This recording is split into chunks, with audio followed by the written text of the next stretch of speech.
2024년 1월 북한 김정은이 발표했습니다. 남조선은 이제 동족이 아니다. 전쟁이 나면 완전히 점령하겠다. 같은 해 10월 북한은 남북 연결 도로를 폭파했습니다. 평화 통일의 상징이던 그 길을 자기 손으로 끊어버렸습니다. 그리고 2024년 한 해 동안 북한은 미사일을 몇 번이나 쏘았을까요? 무려 100발이 넘습니다. 단거리, 중거리, 대륙간 탄도미사일 거의 3일에 한 번 꼴입니다. 혹시 이런 생각 해보신 적 있으신가요? 정말 전쟁이 날까? 나면 우리가 이길 수 있을까? 북한 핵무기는 정말 무서운 걸까? 솔직히 말씀드리면 저도 궁금했습니다. 뉴스에서는 매일 북한 위협을 말하지만 정작 구체적으로는 잘 모르겠더라고요. 북한이 전차가 많다는데 얼마나 많은 건지, 우리 군이 첨단 무기를 가졌다는데 얼마나 강한 건지, 그래서 제가 직접 찾아봤습니다. 군사 전문가들의 보고서, 국방부 자료, 국제군사력 평가 기관의 분석, 그 결과 놀라운 사실들을 발견했습니다. 첫째, 북한은 지금 이 순간에도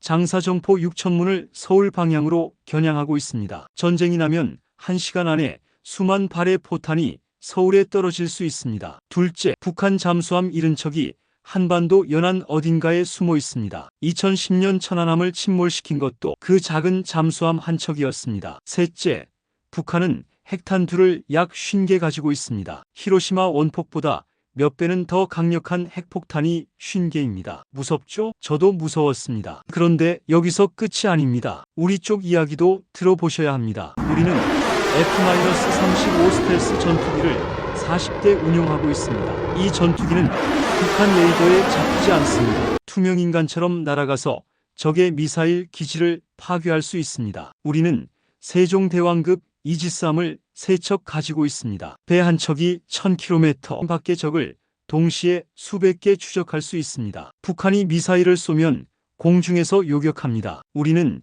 현무 미사일을 가지고 있습니다. 김정은이 숨어있는 지하 100m 벙커도 뚫고 들어가서 파괴할 수 있습니다. 그렇다면 진짜 질문은 이겁니다. 북한의 4,000대 전차, 우리의 2,000대 전차 누가 이길까요? 북한의 800대 전투기, 우리의 400대 전투기 누가 이길까요? 북한의 핵무기 50개, 우리의 대응 능력 막을 수 있을까요? 숫자만 보면 북한이 더 많습니다. 하지만 숫자가 전부가 아닙니다. 북한 전차 4,000대 중 절반은 시동도 안 걸립니다. 1950년대에 만든 고물들입니다. 북한 전투기 800대는 기름이 없어서 한 달에 한 번 날까 말까 합니다. 반면 우리 무기들은 최신입니다. 정밀합니다. 그리고 미국이라는 세계 최강 군대가 우리 편입니다. 물론 북한의 위협을 과소평가해서는 안 됩니다. 장사정포 6,000문은 정말 위험합니다. 핵무기는 더 위험합니다. 전쟁이 나면 우리가 이기겠지만 그 과정에서 엄청난 피해가 생길 겁니다. 그래서 우리는 전쟁을 막아야 합니다. 그리고 전쟁을 막는 가장 좋은 방법은 뭘까요? 강한 군사력입니다. 우리를 건드리면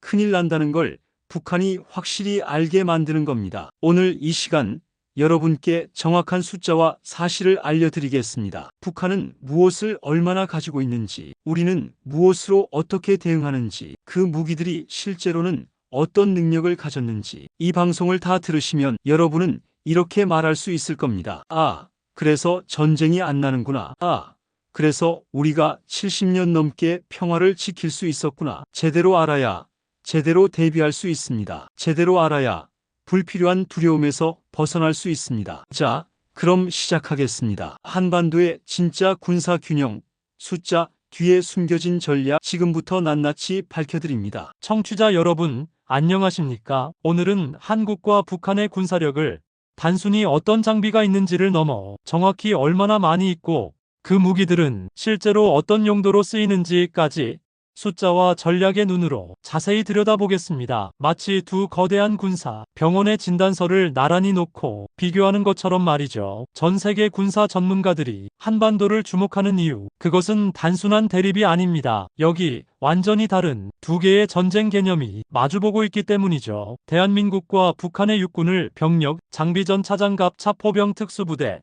그리고 세계적 맥락이라는 세 박자로 나누어 자세히 살펴보겠습니다. 먼저 인간에서부터 시작하겠습니다. 첫 번째는 병력인의 전술대, 첨단 정예의 가장 오래된 무기 사람입니다. 전쟁은 결국 사람의 의지와 능력, 훈련의 총합입니다. 북한 약 110만 명, 전 세계 4위에 달하는 규모입니다. 이들은 저강도 교전과 포격전에 특화된 숫자에 의존하는 대규모 병력입니다. 110만이라는 숫자는 단순한 통계가 아닙니다. 그 숫자는 동원력, 병력 배치의 유연성, 압박 전술에 대한 일종의 정책 자원입니다. 대규모 병력은 전선에 사람을 계속 밀어넣음으로써 적의 소모를 유도하고 심리 전지구전에서 우위를 점하려는 전략적 의지를 반영합니다. 대한민국은 약 42만 명, 수적으로는 북한에 크게 미치지 못하지만 여기서 핵심은 질입니다. 42만이라는 병력은 숫자로는 작을지 몰라도 그 안엔 체계적 교육, 병과별 전문성,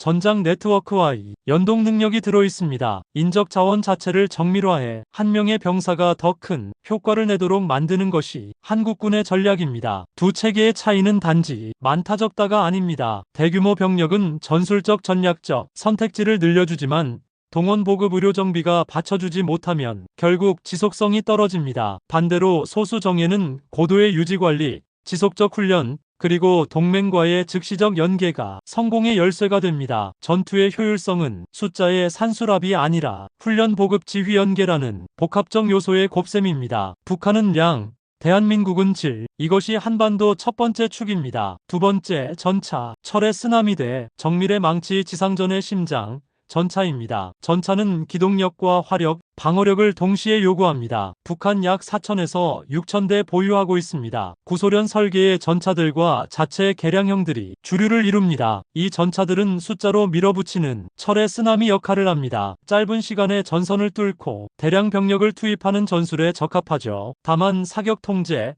야간전 능력, 센서 네트워크 통합성은 현대 기준에서 열세입니다. 남한 약 2,300대, K-2 흑표와 K-1 계열이 주력입니다. K-2는 정밀 사격 통제, 뛰어난 방어력과 센서 통합을 갖춘 움직이는 요새입니다. 무엇보다도 전장 네트워크와 연결되어 적을 먼저 탐지하고 먼저 제압하는 능력이 탁월합니다. 수천 대의 전차는 한 번에 전선을 밀어붙이는 물리적 힘입니다. 하지만 현대 전장은 먼저 알리고 먼저 쏘는 쪽이 우위에 있습니다. 사격 통제 시스템, 열 영상, 레이저 거리 측정기, 드론과의 연계 등 전차의 감시와 표적 획득 능력이 전투력을 결정짓습니다. 북한 전차의 대량은 돌파를 가능케 하지만 낮은 전자전 야간전 능력은 높은 손실로 이어질 수 있습니다. 반대로 K-2 같은 플랫폼은 정보 우위를 통해 위험을 회피하고 목표를 정밀 타격할 수 있습니다. 전차 전투는 결국 정보, 대물리력의 싸움입니다. 옛말처럼 힘이 센 쪽이 이긴다는 단순 공식은 오늘날엔 반만 맞습니다. 요즘 전차도 스마트폰처럼 업데이트가 필요합니다. 펌웨어 안 올리면 곤란하죠. 세 번째는 장갑차입니다. 군인 택시대 전투 플랫폼 장갑차는 병력을 전투지점으로 이송할 뿐 아니라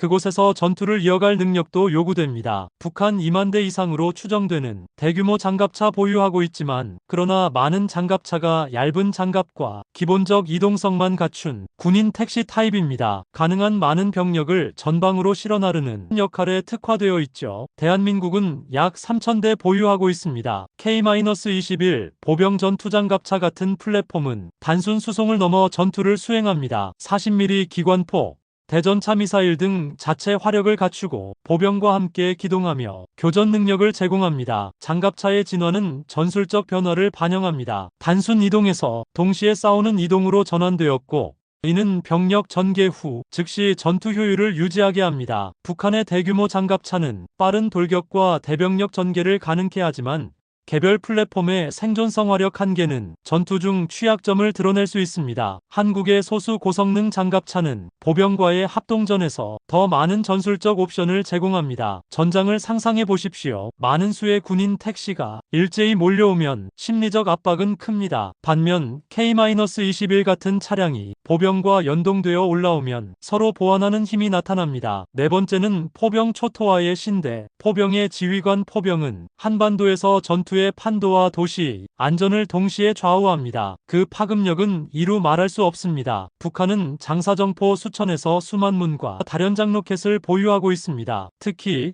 170mm, 240mm급 대구경 포방사포는 수도권을 겨냥할 수 있는 위력을 가집니다. 전술은 단순합니다. 정확성보다 양적 화력 집중으로 목표를 초토화시키는 것입니다. 대한민국 K-9 자주포는 약 1000여 문 규모가 핵심입니다. K-9은 높은 연사력, 사거리, 표적 획득, 체계와의 연계로 정확한 화력을 제공합니다. K-10 탄약 보급 장갑차와의 자동 연동은 연속 사격 능력과 지속 전투력을 극대화합니다. 포병의 차이는 단지 많이 쏘느냐, 정확히 쏘느냐의 차이만이 아닙니다. 목표 획득, 탄도 계산, 탄약 보급, 정비 속도, 지휘 통제의 효율이 결합되어야 실제 전투에서 영향력을 발휘합니다. 북한의 양적 화력은 초기 파괴력에서 위협적이지만 지속 사격과 정확 제압에선 열세를 보일 수 있습니다. 한국의 K-9 시스템은 정밀성, 지속성, 연동성을 통해 목표 방어와 응징 능력을 동시에 확보합니다. 포병은 단순 군사적 장비를 넘어